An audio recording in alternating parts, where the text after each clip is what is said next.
시험이 오늘 충북에서도 37군데 시험장에서 치러집니다. 두 번째 맞는 코로나 수능, 현장 상황 살펴봅니다. 어린이집 재난지원을 이유로 충청북도가 무상급식비 분담률을 일방적으로 깎자 도교육청이 3년 전 합의를 지키라며 맞대응에 나섰습니다.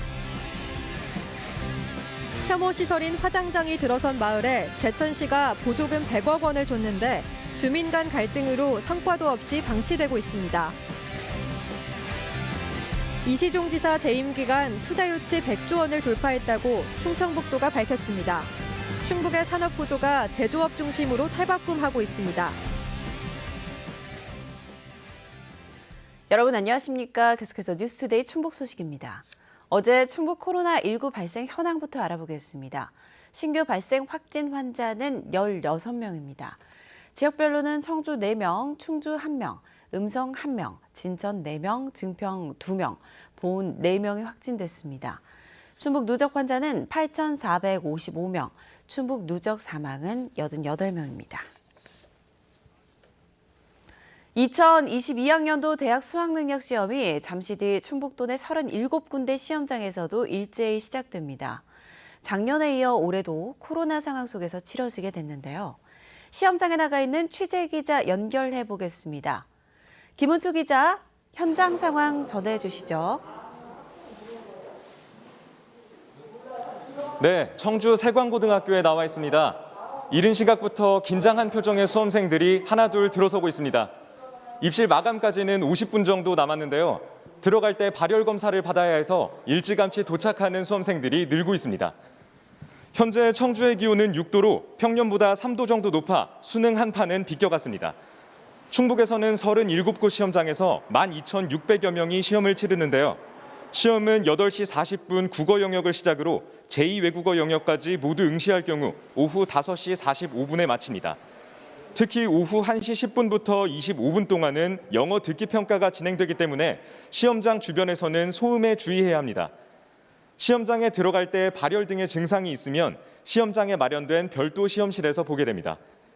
격리 중인 수험생들은 4곳의 별도 시험장에서, 확진 환자는 청주와 충주의료원에 마련된 시험장에서 봅니다. 특히 어제 PCR 검사를 받고 오늘 아침 양성 판정을 받은 수험생들은 관할 교육지원청에 전화해서 시험장을 안내받아야 합니다. 지난해 코로나 때문에 책상마다 설치됐던 아크릴 가림막은 올해 사라졌습니다. 대신 점심시간에는 종이 가림막을 설치한 뒤 그 자리에서 도시락을 먹고 식사가 끝나면 다시 수거합니다. 시험실 내에서는 감독관과 수험생 모두 마스크를 벗을 수 없고 매 교시가 끝날 때마다 환기합니다. 이곳 수능장 표정은 뉴스가 끝난 뒤에도 MBC 충북 뉴스 유튜브 채널에서 실시간 영상으로 보실 수 있습니다. 지금까지 청주 세광고등학교에서 MBC 뉴스 김우초입니다. 어린이집 재난지원을 이유로 충청북도가 무상급식비 분담률을 일방적으로 깎자 도교육청은 3년 전 무상급식 분담을 약속한 합의서를 꺼내 들었습니다. 당장 내년에 무상급식비 285억 원이 비는데 이거 대신 메울 생각 없다고 못 박았습니다. 심충만 기자입니다.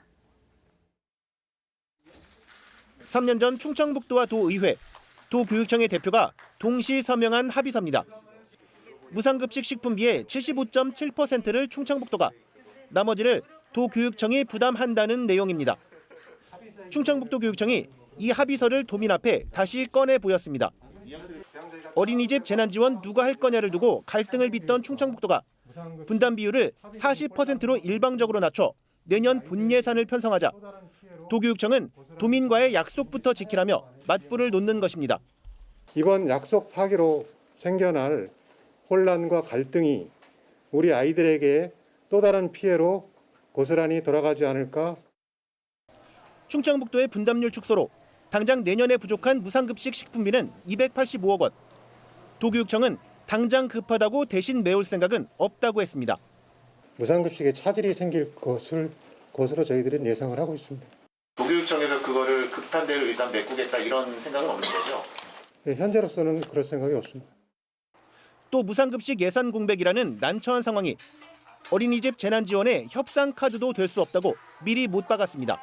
재정 투자를 이미 하고 있는 상황에서 추가로 일부 부분을 또 법적인 상황까지 유배해서 추가로 재정 부담을 한다는 것 자체가 이번 갈등은 충청북도 교육청이 모든 유초중고생들에게 10만 원씩 재난지원금을 주려다 어린이집 원생들과의 형평성 문제가 불거졌고 어린이집은 누가 어떻게 할 건지 충청북도와 도교육청이 이견을 보이다 3년 전 합의한 무상급식 분담 논란으로 이어졌습니다.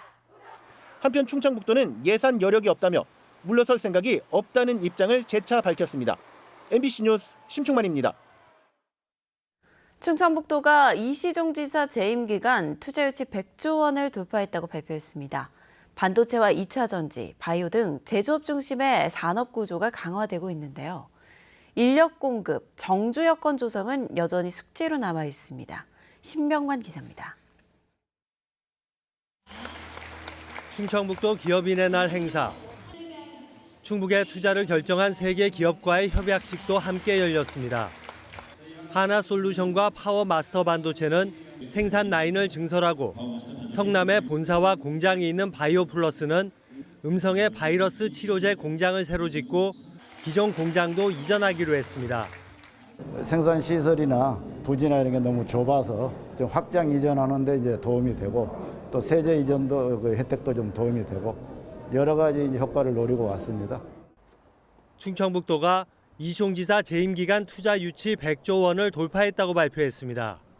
SK 하이닉스와 LG 에너지 솔루션, 한화 큐셀 등 대기업들의 투자가 충북에서 진행된 것이 큰 힘이 됐고 수도권 기업들의 이전도 잇따랐습니다.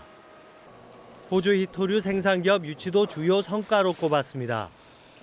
이시종 지사는 행재정적 지원은 물론 기업 유치 담당제를 운영하고 서울의 투자 유치팀을 상주시키며 공격적으로 투자 유치에 나선 결과라고 밝혔습니다.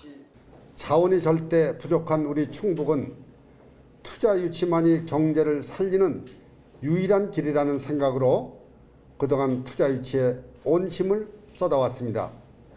대규모 투자 유치로 충북의 제조업 비율은 2010년 41%에서 2019년 49.5%로 증가했습니다. 전국 평균 28.7%를 크게 웃돕니다.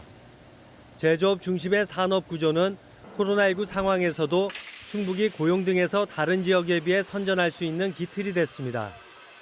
다만 기업에 필요한 인력 공급과 정주 여건 조성 등은 여전히 숙제로 남아있다고 충청북도는 덧붙였습니다. 투자 유치 100조 원 돌파.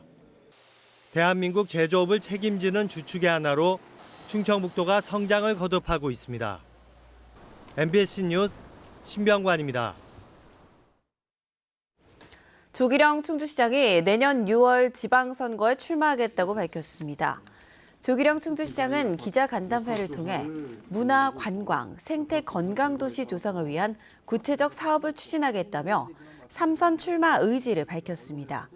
조 시장은 충주 지역구인 이종배 국회의원이 충북도지사 선거에 나설 경우 국회의원 보궐선거에 출마할지 묻는 질문엔 당과 충주시 여건을 고려할 필요가 있겠지만 그것을 전제로 행동하고 노력하지 않을 것이라며 일단 선을 그었습니다.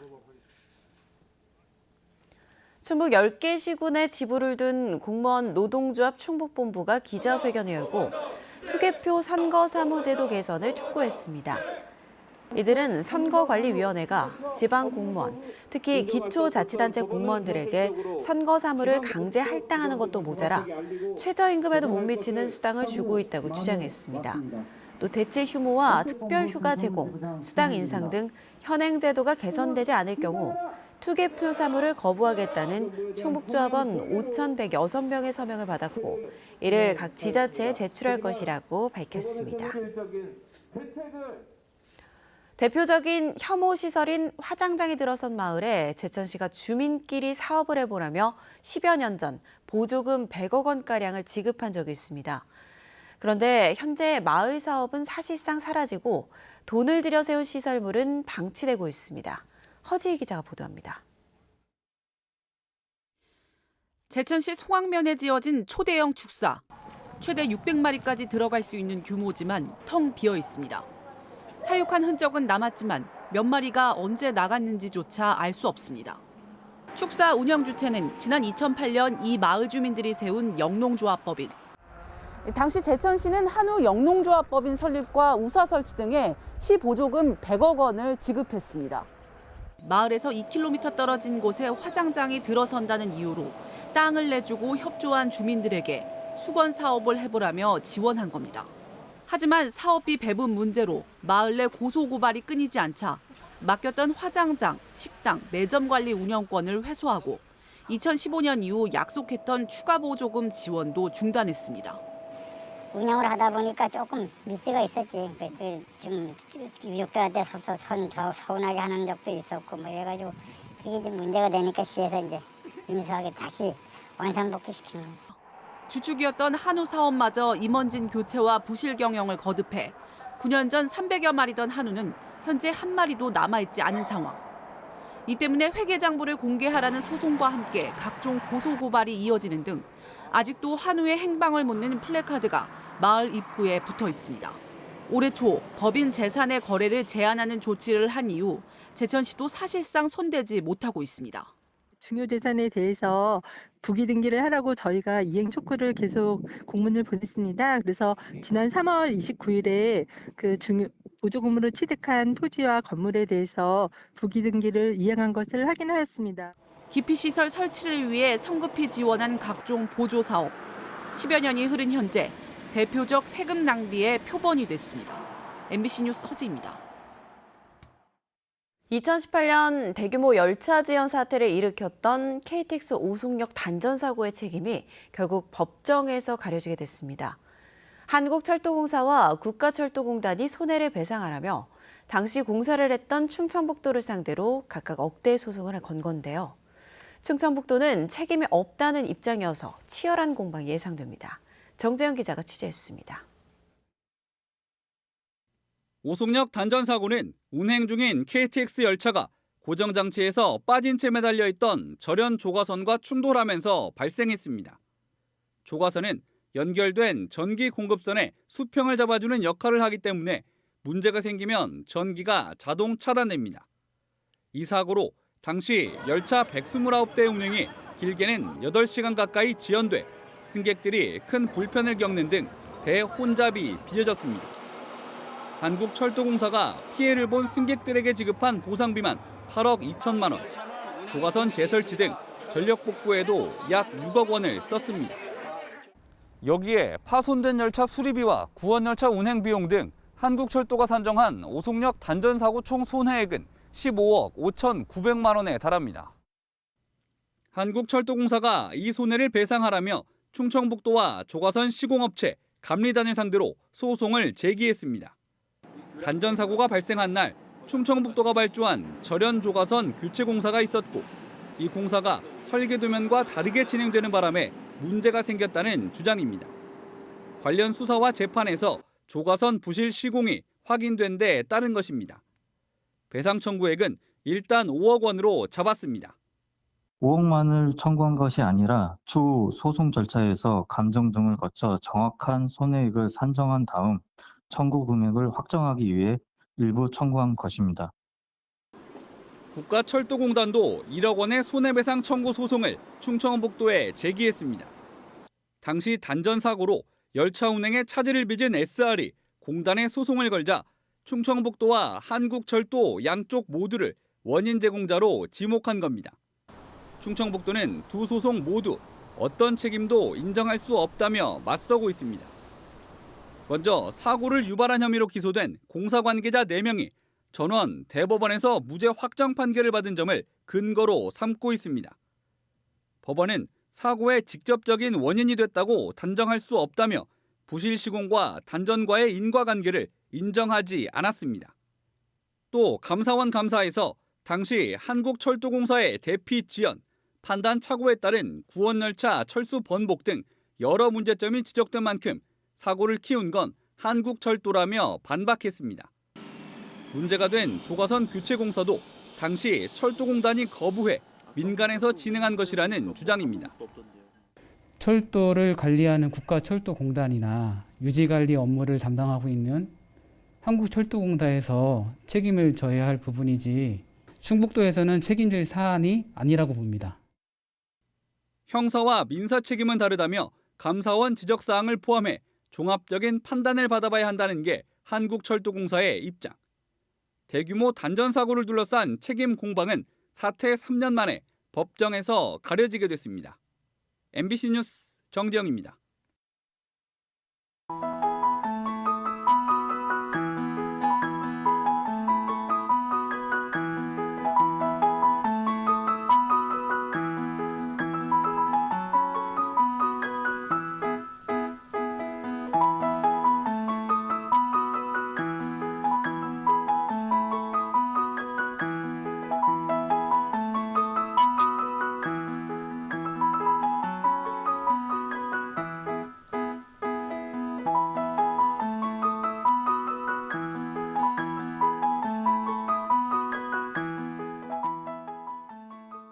지방세 고액 상습 체납자 367명의 명단이 충청북도 홈페이지에 공개됐습니다.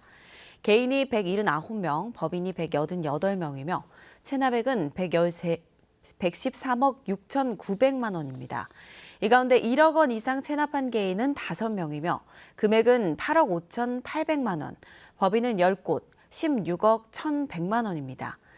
시군별로는 청주시가 149명으로 가장 많고 음성 76명, 충주 40명, 진천 34명 순입니다.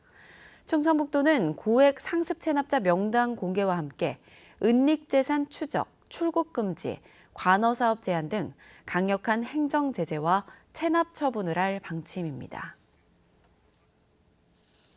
충북농업기술원이 육성한 신품종인 청풍 찰수수가 전국 판매 유통망을 확보했습니다. 제천에서 생산된 청풍 찰수수를 홍보하는 판촉 행사를 청주에서 갖고 전국 판매에 들어갔습니다. 충북농업기술원은 청풍 찰수수 재배 확대를 위해 소백산 영농조합법인 등 3곳과 통상 실시권 계약을 체결한 바 있습니다. 농업기술원은 전국 최대 수수 생산지인 충북의 대표 브랜드로 구축해 나가겠다고 밝혔습니다. 충청권 리포트입니다. 국내에서 가장 길고 깊은 해저터널인 충남 보령 해저터널이 착공 11년 만에 개통을 앞두고 있습니다. 보령 대천항에서 태안 안면도까지 90분이었던 이동 시간을 10분으로 단축시켜 주민 생활은 물론 관광객 유치에도 큰 도움이 될 것으로 기대되는데요. 개통을 앞두고 있는 보령 해저터널에 대전 이승섭 기자가 다녀왔습니다. 보령시 대천항 인근 도로, 서해를 1km 앞둔 지점에 여느 터널과 유사한 보령 해저터널의 입구가 보입니다. 터널 안으로 진입하면 경사가 5도가량인 완만한 내리막길이 펼쳐집니다. 상하행선은 각각 2차로로 분리됐는데 화재와 같은 비상 상황에 사람과 차량이 대피하도록 연결 통로 31개가 설치됐습니다. 이곳은 해수면에서 80m 아래에 위치한 곳입니다. 해저터널에서 가장 낮은 지점인데요. 워낙 깊이가 깊다 보니 계절과 상관없이 18도 안팎의 온도를 유지하고 있습니다. 보령 해저터널은 국내 해저터널 가운데 처음으로 지상에서 산을 뚫듯이 해저 지형을 발파해 굴착하는 공법으로 만들어졌습니다. 4,000일 넘게 바다 아래를 파내려간 끝에 국내 최장이자 세계에서 5번째로 긴 6.93km의 해저터널이 완성됐습니다. 저희가 굴착하는 단계에서 아무래도 바닷물에 대한 유입수입니다. 차수하는 데 어려움이 상당히 컸던 부분이 되겠습니다. 보령 해저터널이 개통되면 2년 전에 세워진 원산 안면대교와 연결돼 보령 대천항에서 태안 안면도까지 이동 거리는 95km에서 14km, 시간은 90분에서 10분으로 줄어듭니다. 충남도는 보령 해저터널 개통을 계기로 오는 2025년까지 관광객 4천만 명 유치를 목표로 해양 레저 산업을 육성하는 등 체류형 관광 자원을 개발하겠다고 밝혔습니다. 레저와 관광을 즐기고 지역 주민의 소득이 증대하고 지역 경제가 살아나며 이는 다시 더욱 세련되고 품격 있는 서해안 신관광 벨트를 구현할 것입니다. 보령 해저터널은 오는 30일 개통식에 이어 다음 달 1일부터 일반 차량의 통행을 시작합니다. MBC 뉴스 이승섭입니다. 뉴스투데이 충북 소식 모두 마칩니다. 고맙습니다.